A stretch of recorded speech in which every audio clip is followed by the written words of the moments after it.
हरे कृष्ण। एबे आमे श्रीमद् भगवत गीतार श्लोक 2.6 को अर्थ सहित जानिबा। न चैतद्विद्मः कत्तरन गरीय यद्वा जयेम यदि वा न जयेयु याने बहत्वा न जिजीविषमस्ते वस्थिता प्रमुखे धार्तराष्ट्रः। अनुवाद। कौन आम्भमानଙ୍କ पक्षरे भल आम्भेमाने जानिनाहु, सेमानंकु जिणिबा बा सेमानंक द्वारा विजित हेबा। धृतराष्ट्रंक पुत्र माने जदि मृत्युवरण करती ताहले कौन आमे किछि से विषय रे चिंता करिबा नहीं। सेही धृतराष्ट्रंकर पुत्र माने वर्तमान आम्भमानंक सम्मुखरे ए युद्धभूमि रे दंडायमान। एबे एहार भावार्थ को जानिबा। कौन करिबाकु हेबो अर्जुन किछि जानि पारु नथिले। जदिओ क्षत्रियर धर्म हेउछि युद्ध करिबा, तथापि से ठीक करि पारु नथिले से कौन करिबे। से युद्ध करी अजथा हत्याकांड सृष्टि करिबे ना युद्धरु निवृत्त होई भिक्षा करी जीवन यापन करिबे। जदि से तांकर शत्रु मानकु जय न करंती ताहाले भिक्षा करी जीवन यापन करिबा तांको पक्षरे एकमात्र उपाय अटे।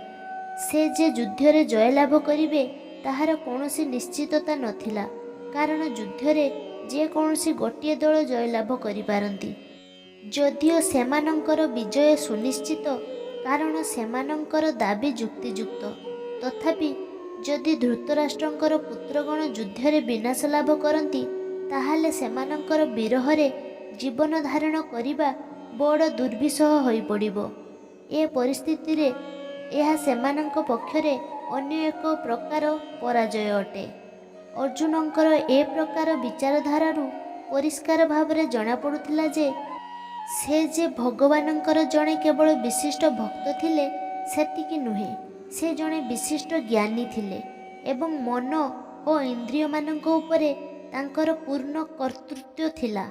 जदिओ से एक राज परिवार रे जन्मग्रहण करिथिले, तथापि से जे भिक्षा करी जीवन यापन करिबे ए निष्पत्ति ग्रहण करिवार जना पड़ुथिला।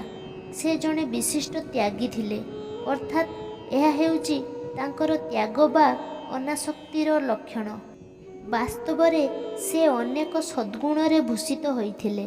तांकर गुरु भगवान श्रीकृष्णंकर उपदेश रे तांकर दृढ़ विश्वास बा आस्था थिला। एथिरु एही सिद्धांत प्रकाश पाउछि जे से मुक्ति लाभ करिबाकु संपूर्ण उपयुक्त अटंती।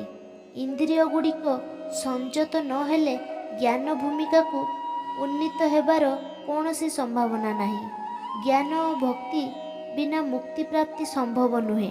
अर्जुनंकर अनेक पार्थिव गुण थिला, ता सत्वे एसबु दिव्य गुण थिला।